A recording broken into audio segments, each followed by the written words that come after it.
So pare, kung nakikita ninyo, maaraw na bro. At kung maaraw na, siyempre panahon na para magmotor bro. Tangina, sobrang namiss ko magmotor pare. Kasi di ba, alam niyo naman, bumagyo, di ba? Parang dalawang bagyo pa yung pumasok sa atin. Wala, zero, di ka talaga makakapagmotor. Kaya ngayong nakita ko maaraw, nag-iyak agad ako sa tropa.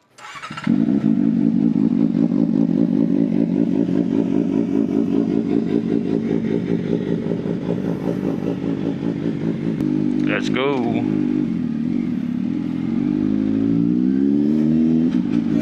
Bad boy straight kala kill, ako 10 toes down. Tawa din kala.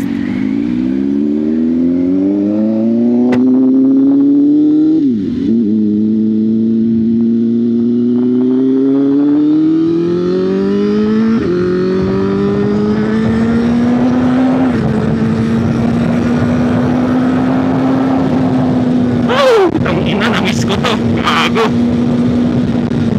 Yeah. Gantaan lang tayo. Nangina, namiss ko bro.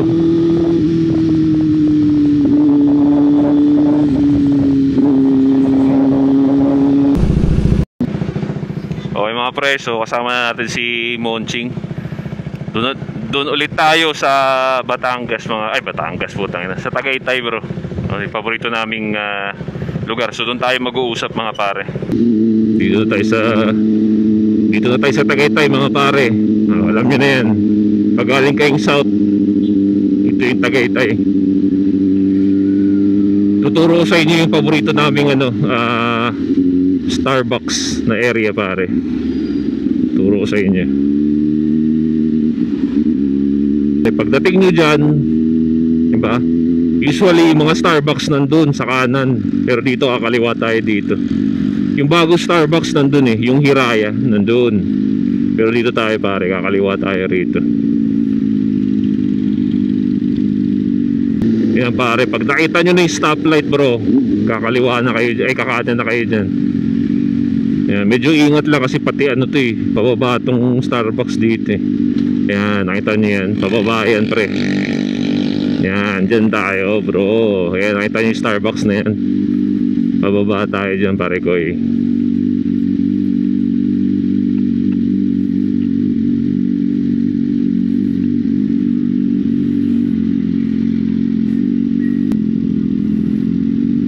Boss, wala yan, ayan na lang yan. Ayan, dito tayo bro, diba? Tignan nyo yung view dyan pare, maganda yung view namin dyan. Diba? May view ka sa labas.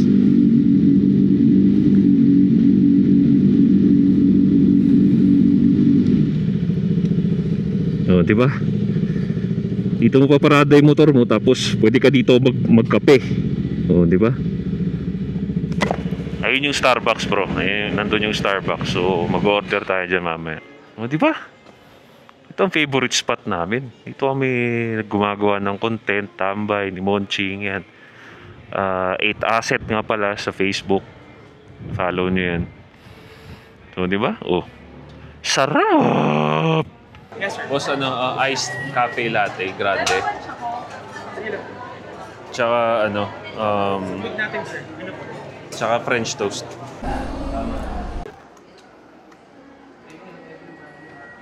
Kape muna tayo pre. Recharge muna tayo bago natin pag-usapan yung dapat natin pag-usapan. So itong nabasa ko medyo natawa ako dito pare. May nag-message sa atin na tropa, Ito tawang-tawa ako dito In-apply niya yung flirt date seduce natin pero uy bro, basta. Long time no see ha? Oo, kasama ko tropa. Pare. Nakita pa tayong tropa dun. So, itong nag-message sa atin, bro.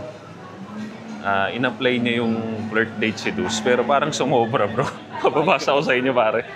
Tawang-tawa ako dito So, ito pare, nag-send siya ng convo. Okay? Dito ako natawa, pare. Dito ako natawa. Nag-send siya ng convo nila ng babae. Okay? So, lagay ko dyan, okay? Safe yan pare, itatakpan ko lahat ng mga specific information dyan, So Pag gusto niyo mag-review ako ng convo ninyo, send nyo lang sa Facebook ko. Okay? So, ito, nag-reply yung girl sa kanya, huy, ano yun, sorry, late reply. So, sabi niya dito, sabi niya dyan, nakalagay, no? Secret, sasabihin ko sa'yo mamaya, pero ano muna yung mga bagay na interesado kang gawin? Okay? Medyo random question. Sabi ng girl, bakit? Wala, magbasa lang ng manga, pero BL? Okay? You means boys love? Oo. Weird no? Ako pare, na-weirdo ako sa babaeng gusto ng boys love pare. Okay? Manga itself, wala akong problema. Magbasa ka ng mga anime dyan. Pero yung boys love, ako na-weirdo ako dun pare.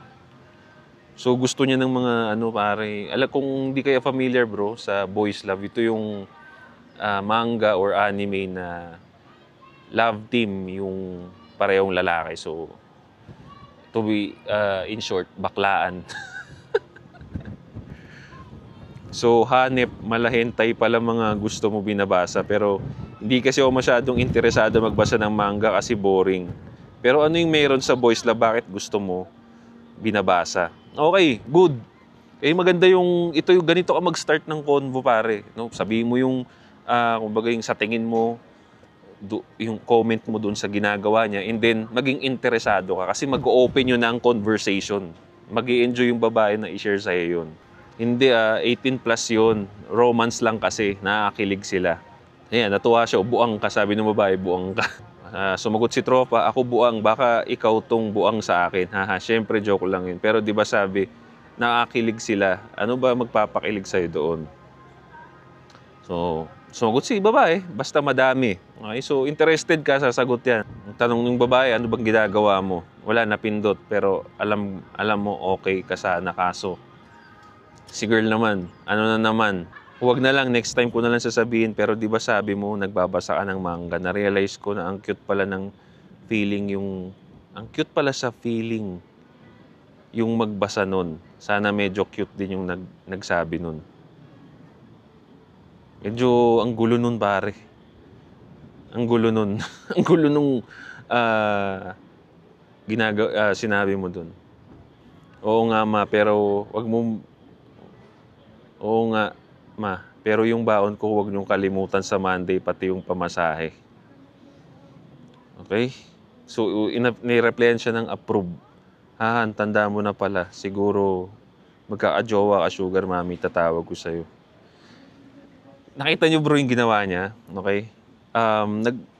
Nagbitaw siya ng, kumbaga parang, ito yung sa flirting technique na tinuro ko, yung wordplay. Or yung ire-rebat mo, yung sinabi sa'yo word ng babae, ire-rebat mo sa kanya, hahaluan yun ng flirting or mga playful words, playful flirting para mapatawa mo yung babae. For example, ito, nung sinabi ng babae na buang ka, sinabi niya, baka ikaw tong buang sa akin. Di ba binalik mo pero pa-flirt? Yun yung wordplay, no? Panoorin niyo yung video ko nun, yung iba't ibang klase ng flirting techniques, no? So, ginamitan niya 1 p.m. Okay, nakita niyo dyan sa oras, di ba? 1 p.m. ginamitan niya ng flirting. Okay? Ngayon, nung 9 p.m., ginamitan na naman niya. Ayan, oh, nakalagay dyan. Wag na lang, next time na lang. Pero sabi mo, di ba, nagbabasa ka na manga, na-realize ko na ang cute pala ng feeling yung magbasa nun. Sana medyo cute din yung nagsabi nun. Okay, so ginamitan na naman niya ng wordplay. Gumamit siya ng word na sinabi ng babae, binalik niya. So 9 p.m., ginamitan na naman niya. Next naman ngayon, nung sinabi sa kanya ng babae na, weird mo talaga, nak. Binalik na naman niya, pare. Binalik na naman niya yung nak. Oo nga ma, pero wag mong, oo nga ma, yung baon ko wag mong kalimutan sa Monday, pati yung pamasahe. So, tumatlo ka na, pare. Tumatlo ka ng wordplay, bro. O, di ba? Tignan mo, meron pa isa. Sinundan na naman niya.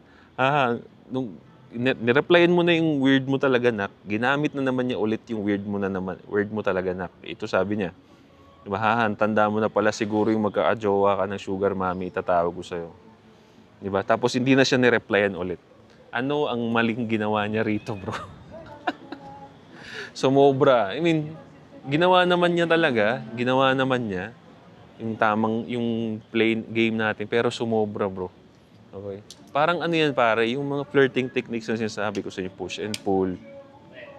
Push and pull, yung ano ba to? Wordplay, yung mga rebat na yan. Parang special move yan pare. Okay? Titimplahin mo muna, saka mo gagamitin. Pag lagi mong binabatuhan ng ganyan pare, magmumukha ka ng weirdo nun, bro. Hindi pa, magmumukha ka ng payaso nun. Di ba? Hindi ka na matinong kausap. Kaya yan, hindi ka na nireplyan. Kasi, tangin hindi ka matinong kausap, flirt ka ng flirt. Di ba? Kasi kaya isa sa mga nagugustuhan ng babae sa isang lalaki, hindi dahil clown ka eh. Di ba? Dahil masarap kang kausap or fun kang kausap, hindi dahil clown ka. Di ba? Kaya yan, pagka puro ka patawa, puro ka pa-flirt, hindi ka matinong kausap, hindi ka masarap kausap, pre. Ngayta nyo yun. Di ba? Tamang application, sumusobra lang. Okay, matuto kayo magtimpla, sumilak saglit. Kaya pag walang mapag-usapan, hindi wag ka mag-reply muna, pare. Kasi naman sa batuan mo ng batuan ng flirt, porket may method, pare, binabato nyo naman lagi. Hindi ganun yun. Di ba, pare? Pahinga-pahinga rin. Pag walang mapag-usapan, pahinga saglit. Pahinga saglit. Ganun, pare. Again, flirt, date, seduce, proven and tested na yan. Marami nang nakagawa niyan. Pero, tamang paggamit. Di ba? Tamang paggamit. Kasi kahit anong method yan, pare, kung mali ang paggamit mo, hindi gagana yan. Di ba? Kahit pa yung equation pa ni Einstein, pare, EMC squared, di ba? Yung method na yon, kahit merong ganun, si Einstein gumawa, kung hindi mo naman alam kung saan i-apply, kung mali din yung application mo, pare, wala rin, di ba? So, chillax, matutong chumilax, pare. Pagkausap niyo yung babae, wag chumilax kayo, okay, mag-relax, enjoyin yung conversation. Wag kayo bato ng flirt, wag kayo magmadali. Okay, nagets kita, pare, kasi parang nung natuto ka nung flirt date seduce, parang, uy, tangina, okay nagre-reply na yung babae sa akin. Pero, again, kontrolin yung emotion, laruin yung conversation. Wag yung magmukhang payaso. Nandun na yun, pare. Laruin yung conversation, wag maging payaso. Okay, mga bro, sana nag-enjoy kayo, mga pare. So, magtatambay lang muna kami dito, magkukwentuhan, and then, alis na rin kami mamaya-maya. Okay? Kasi edit ko pa itong video na to. Liba, comment down below kung ano masasabi ninyo. Share nyo sa baba yung mga fail ninyo na approaching. Okay? Interesado akong mabasa yan. And also, pag meron kayong mga conversation na gusto nyong reviewin ko, pare, confidential yan, pare, hindi kita yung mga pangalan nyo dyan, message nyo ako sa Facebook. Okay?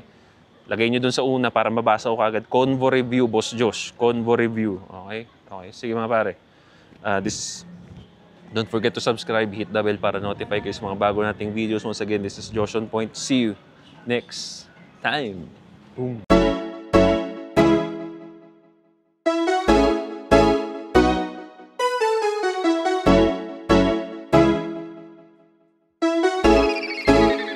GFAB.